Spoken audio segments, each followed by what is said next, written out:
Okay, this is going to be a quick setup and equipment video for those that are interested in kind of how I set up my rental property for my Mustang. So these are 6-foot tall Corral panels. My sister was able to actually find them on Facebook Marketplace from a woman who had been rehabbing her daughter's like large warm blood and didn't need it anymore. So we really lucked out. I think there's about 14 in total. I did use all of them, so the measurement of the corral is like 50 by 40 feet or something. I personally really liked this size. I felt like it gave enough room to move around in for choice to happen. I know there are other people who like a smaller space to work in, but I actually really did like the size of my setup. For the shelter, the BLM's requirements for South Carolina are only for shade. No like 3-sided shelters or anything like that because our weather is fairly mild except for the heat. She does have trees along the backside, and that does provide a good amount of shade throughout various points of the day. And then the barn is actually to my right, so that actually creates a shade as well. But I bought the Shelter Logic side pieces, and I really read the box wrong because I thought I was giving the top part as well. You don't. So I don't know why I didn't think of that because the price would be too good to be true. Anyway, I got a carport from Harbor Freight. It's just one of those plasticky kind of covers.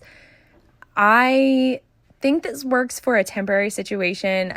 It does have its pros and cons. You'll see it throughout my videos kind of come and go because it doesn't survive some weather. We take it down for some weather. We put it back up.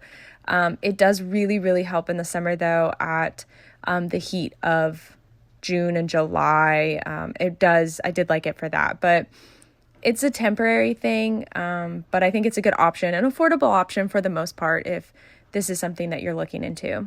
The placement of this corral is right off the entrance to our barn. Again, we're renting, so I couldn't do anything crazy, but I did like having her into like kind of the thick of it where she's around a lot of the activity, but she still has a lot of options to move away from the activity to the back of her enclosure if she needed to. But I don't necessarily want to walk on eggshells around her or sugarcoat kind of the things that I'm doing because I want her to get used to activity and noise and busyness and everything going on. I think that's a good way to get her, quote, used to domestic life. It's just, I'm going to be doing a lot of things, and on one hand, you want to like, support them and get them used to that so they're not scared. But at the other side, I'm like, I'm going to be doing these things. It's okay. It's normal. I'm going to ignore you. You're not going to have to participate in them, but they're going to happen. For hay, I did use hay nets. I have some loose, but she actually is a par when it comes to hay, so she makes a mess. So I used regular hay nets, and then I also had a slow feeder net just in case she ran out of hay between the times that I could come back from work or wake up in the morning. She was not out of hay. I fed Coastal because fescue hay has a fungus on it that can create a lot of problems for birthing. And because I was not sure if she was pregnant, when she would give birth, I was working with absolutely no information. So I just decided to skip fescue the whole time. I know they were fed straight alfalfa in the corrals, but that is not as common down here. I did try oat hay at one time, but she went on like a 3-day hunger strike from it. So we just kept on the Coastal, and she seemed to be okay on that. I then did introduce grain fairly early on. She really loved the grain.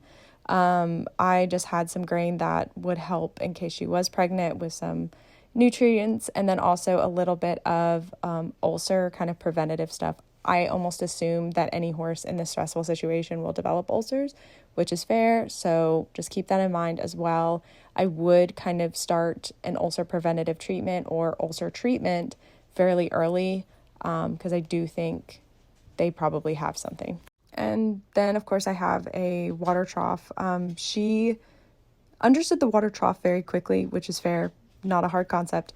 Not a big fan of the hose, especially the noises that it made, but it was all okay. For positive reinforcement specifically, the tools that I used, instead of a fanny pack or a belt bag, I actually used a tote bag that I kind of cut out the middle part of, or crossover bag. I just liked that style a little bit better in terms of my logistics. I fed into a pan a lot. That I really did like, not only as a skill, but just later on it helped me like do her feet or her back feet, so I didn't have to like rush back up to her head, I could just throw it there, and it's a good stationary spot too. I'm using alfalfa and Timothy pellets and a little bit of her grain mixed in just for a variety. Nothing crazy, small handfuls. She hasn't had a problem. Give them time to chew. It's been okay.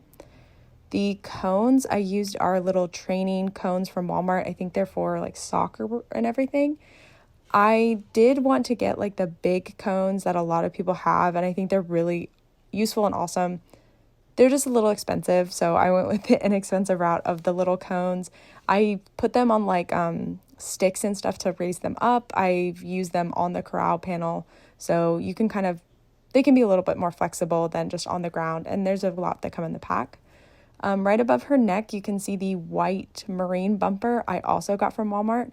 I put it on a clip so I can move it around, and this worked really well for just like general targeting to specific areas. And then for a flexible motion target, I used a Swiffer rod with the tennis ball on the end. And then my sister actually had a selfie stick with the tennis ball on the end, and I ended up using that, I think, later on because it's telescopic, and that was a lot more useful. But there's a few things you can use, and you can be a little creative in coming up with, ways that you've already have the things at your house or anything like that. But do recommend kind of thinking about what you need and what you'd like to get. And that is the equipment I use and my setup. Again, I'm not a professional. I'm not a trainer. This is a very backyard situation, so it's not pretty. It's not very aesthetic, but it does seem to really work out for how I used it. And hopefully that gives you kind of an idea of the setup if you're interested in getting one. I know there's ways to make the 5-foot fencing into 6 foot. I know that's been shared a lot, but just do what the BLM requires and you'll be good.